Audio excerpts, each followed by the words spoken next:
Hello everybody, I have actually just finished renovating my closet and you will be seeing the full reveal next week. But today I'm going to be talking about how I went about organizing my closet. So there's a huge difference between cleaning and organizing. Cleaning is actually just tidying up your space, putting things back to where they were.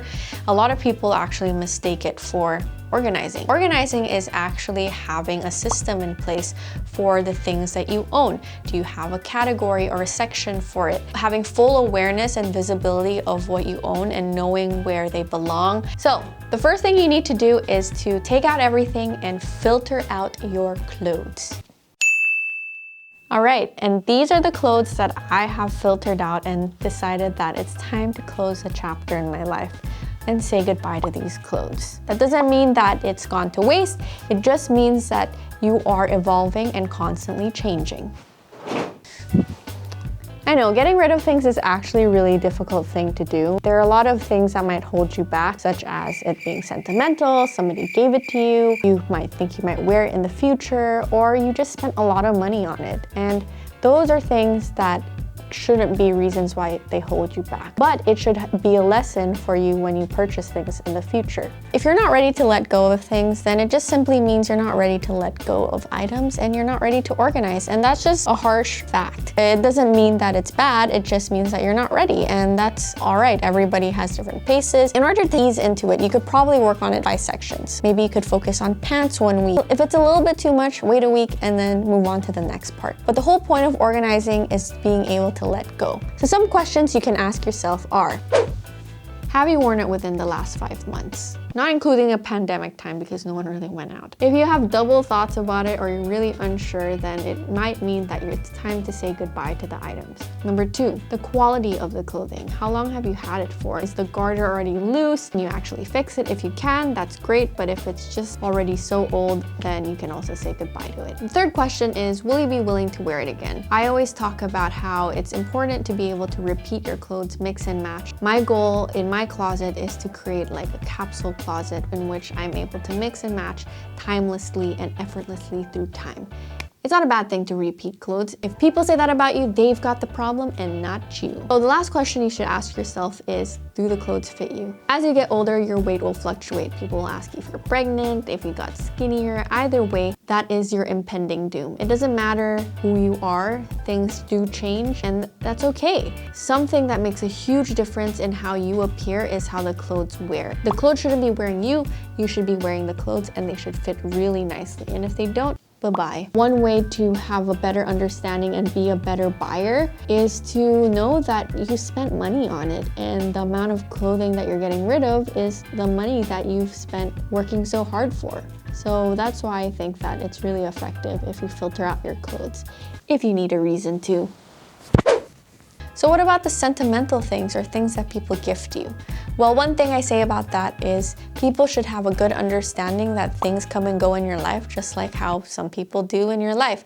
And you should be able to let go of it. You won't be able to bring it with you when you die. They should also have an understanding that it shouldn't stay with you forever. So what are some things you can do once you have filtered out your closet? What do you do with them? Well, there are 3 things you can do. 1 is donate. 2nd is sell. I'm actually gonna be selling some of these clothes on Carousell. You can check out my Carousell account over here. And then the 3rd is to repurpose it or recycle it. There are a bunch of companies that pick it up and they will repurpose it for better reasons and it will not just end up in the landfills where it will take years and years to deteriorate. Another company that's really good, but currently they are remodeling their warehouse, is Humble Sustainability.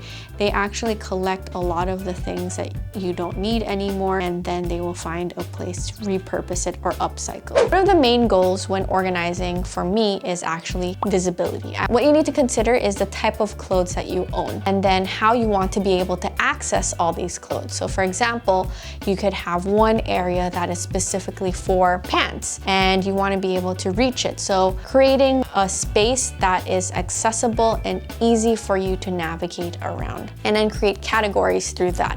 So the first thing I did was I listed out all the different types of clothes I had on my phone and then I looked at the space and then I drew out the areas in which I wanted my clothes to go. It's really about user experience. You are you're the customer and you should be able to access things with ease and no fuss and less stress. And it's all a subconscious thing because you might not be stressed at the moment, but these things build up and eventually make it very, very stressful. I just repeated the same thing. Once you have organized everything into categories, then you start hanging things up or you start folding it. So what do you decide you will fold and what you decide you will hang? That's really up to your space and how you want to access things. And I like to hang everything because I want to be able to see everything.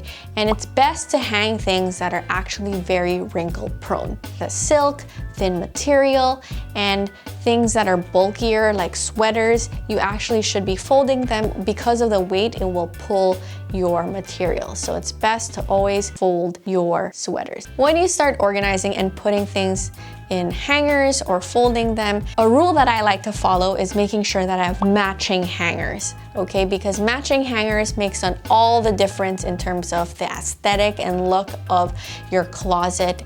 Sometimes, you know, there are people that have different dry cleaners and eventually accumulate different types of hangers, and then that kind of just changes the height of your clothes. And you also need to make sure that you have appropriate hangers for the type of clothing you have. So I have two different types of hangers. I have one to hang regular clothes or hangers, shirts, the heck. And then the next one is actually to have clips for pants. And when you are hanging some of these clothes, you need to make sure that they don't go all the way and crease at the bottom because that's what creates the fold. Then when you start organizing for drawers, you want to make sure that you file fold instead of stack fold. And one of the things that I have done in the past is actually stacking, especially in these types of drawers. When I talk about stacking, it's actually laying it out the other way. So let me show you. So I have these clothes and I stack it this way and I place it this way on top. And that's a no-no because the only thing that you see is what is visible on top. It actually causes more mess. So it's best to file fold them, which is something that I've learned on YouTube. Now you're able to see all the colors that you have. Oh, I'm showing you my undergarments. Ooh, taboo. Ooh, cooties. So immature. When you file fold clothes, it will cause the items to kind of fold and create creases. And that's why I don't recommend folding a lot of thin clothes or silk items because that will create these really unflattering creases. But if you really don't have the space and you need to fold everything, what you'll be needing is a handy dandy steamer. This is actually from Xiaomi. I bought this because I didn't realize the importance of steaming your clothes because it actually affects how it will look if you want to bring it around. This one, you can include your water, and then this one will steam away. Ding!